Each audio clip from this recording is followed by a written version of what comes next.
Good afternoon and welcome to another Trip Scott webcast, and I'm Ed Poswoli, President of Trip Scott, and with us is our longtime friend, State Senator Ellyn Bogdanoff. Ellyn, welcome to Trip Scott. Thank you. Thank you for having me. I just wanted to start and congratulate you on another great session, and please share with us some of the, you've been known as a pro-business legislator. Share with us some of the accomplishments in that area for us. Well, I spent, as you know, 6 years in the Florida House and recently moved to the Florida Senate and was the Finance and Tax Chair in the Florida House the last 2 years, and they asked me to continue that role in the Florida Senate. So I had the privilege of running the jobs package, which put hundreds of $millions into the economy to produce jobs.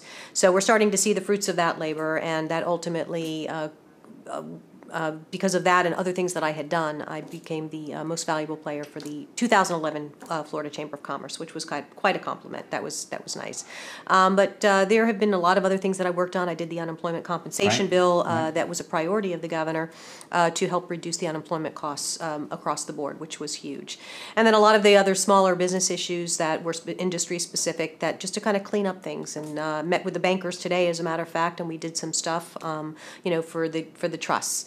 And those are the important things that help continue to allow business to do their thing with less regulation, smoother, so that hopefully they can put more money into infrastructure so that they can produce jobs. So the idea in Florida is to have a stable, growing business community. Well, of course you want that. You want to keep the taxes down, but you also want to reduce as much regulation as you can. So I've spent a tremendous amount of my career trying to reduce duplication and regulation in government. So that's always going to be a struggle because every time you do it, there's always going to be more to be done. Right. There's always more to be done. You got to pull all those regulations away. Another passion of yours, education. Yep. Now you were, the author and sponsor of the Anti-Bullying Bill. Talk about that a little bit. Well, we worked on that for several years, and that became a model for the nation. There's a website called Bully Police USA, and it was written up as the best bill in the nation, and actually a lot of other states have mimicked what we've done. So we're pretty proud of that, but there's always more to do. I continue to get calls on a daily basis from parents who are concerned about their kids, and it's, you can pass all of the great laws, but you have to make sure that everything is implemented and that people are actually doing what we ask them to do. So we've come back every year and we've done a little bit more to put some teeth into it to make sure that our kids are protected. And it protects all kids equally, and it doesn't focus on the victim. What it does is it focuses on the behavior of the bully. The bully will ultimately bully anybody that they can. So it really does make sure that the bully is addressed and that the parents are assured of the victim that their child is being taken care of and protected. And so you're also trying to break the cycle of the continuation. Yes, because we find that a lot of our bullies will end up in the juvenile justice system and ultimately into the adult prison system. So if you don't address that issue up front and make sure that the child that they're victimizing is protected, but also address the issues that are creating the bullying behavior. Now that's a good segue, because as a practicing lawyer, you've been involved with reforming criminal justice.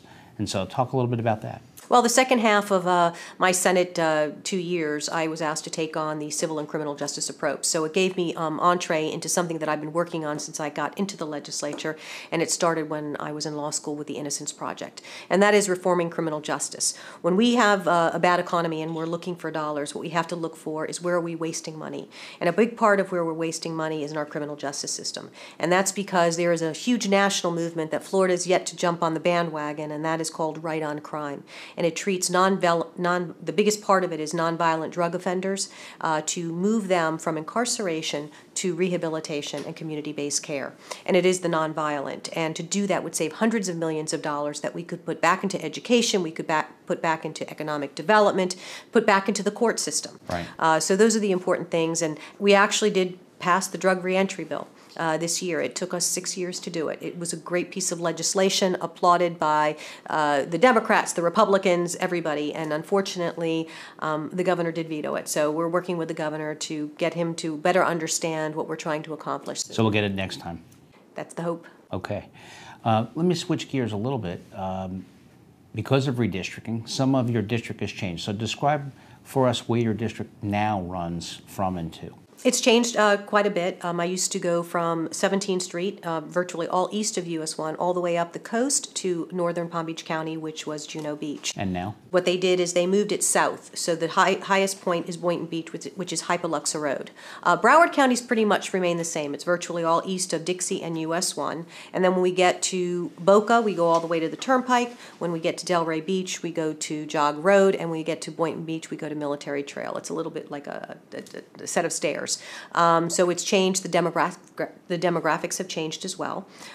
So it's just going to be a little bit more challenging, but we're doing very well, and we're plugging away every day. Good. And so if someone wanted to get involved in your campaign, how could they do that? They can call me. Our website is EllynBogdanoff.com. Our numbers are there. But most people, I would say in Broward community, know how to reach me. They've got my cell phone number. Right, they do. They do. They do. And so what do you think the election is going to come down to? Turning out your voters.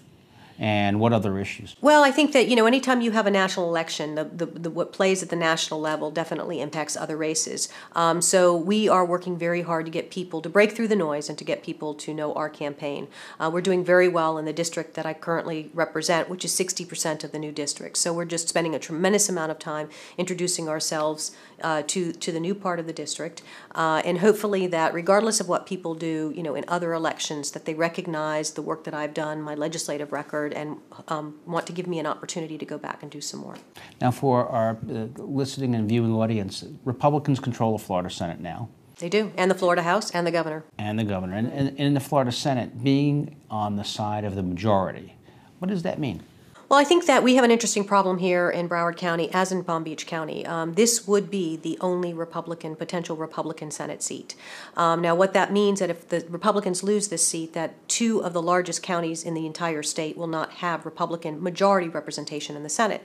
And I don't know that that bodes well for our community, because as we know, in any political game, those that are in the controlling party are the ones that control the agenda. The agenda and what needs to be done, in terms of bringing stuff back to the community. I have done, for the last 6 years, I've always worked with my Democratic colleagues and assisting them in trying to pass their priorities if it's good for our community. So I hope to have the opportunity to continue to do that. But I don't, I am concerned, apart from the fact that I'm running for office, that Broward and Palm Beach County continue to have Republican representation in the Florida Senate. So for that reason alone?